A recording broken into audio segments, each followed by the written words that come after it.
Okay, so this is the origin. Okay, let's stop here and we'll continue with a new video.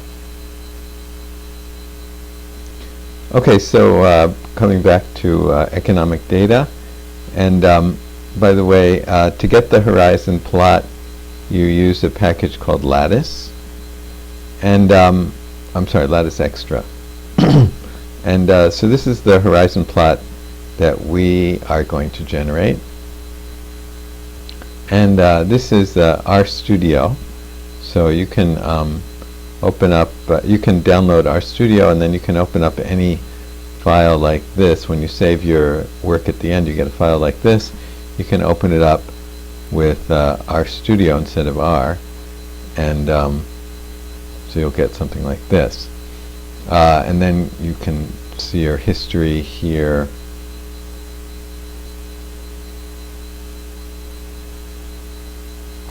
Yeah, this is the history of what you've typed and so on. So it's just different and maybe a little bit more convenient than the other one. Now what happened? Okay, let's see. Let me get this to move. Okay, so this is the horizon plot that we're going to generate, and he says that basically we can see that sort of these all move together, except this one. He says this one doesn't move with the other ones. Now it looks like it's moving very much with this one, but he says that this one, and this one move together. Well, if you maybe, but I'm not sure exactly what he means by that, but it looks to me like these two move together, but he doesn't say that. And these two definitely move together around here and around here. Anyway, so he says that looking at the horizon plot, we can see that 3 of the 4 indices move in consort. Red indicates below average, and the deeper the red, the further below. Note that the deep red in ICS observed a couple months before the deep red in IER. Let's see that. Deep red in ICS before IER. ICS, yeah, maybe this deep red comes before this deep red. So that would tell us that consumer sentiment kind of was ahead of the unemployment rate. So first the consumer sentiment got bad, and then the unemployment rate got worse. Maybe it's even a cause and effect, right? When consumer sentiment gets worse, they stop buying, and then employment goes down because there's less need for workers. Okay, so anyway, he says that. Suggesting that the University of Michigan Index of Consumer Sentiment, that's where the consumer sentiment was made, was at the University of Michigan. They compiled this index, may be a leading indicator for the level of employment, The index for new homes sold also experiences deep declines prior to the declines in the employment rate, and remains at very low levels throughout the period of observation. Okay. So, is that true? What was that? The new homes sold. New homes sold. It's a lot of red, and he says it comes before unemployment rate. Gets red before that and stays red.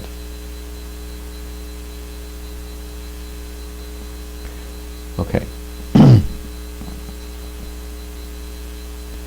Okay, having gathered the data and looked at the plots, we turn to forecasting the future.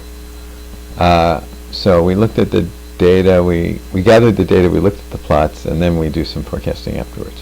For these economic time series, we use what's called autoregressive integrated moving average, otherwise known as ARIMA models, or what are often called Box-Jenkin models. And we're going to use our package by Hindeman, which is a pretty cool package, and we're going to work with one economic measure at a time. So what that means is we're going to, for example, when you forecast a stock price, you might use the past prices of that stock to forecast what it's going to do in the future. So you're just using that one price index or that one price time series to forecast itself. So that's what he's talking about here. He says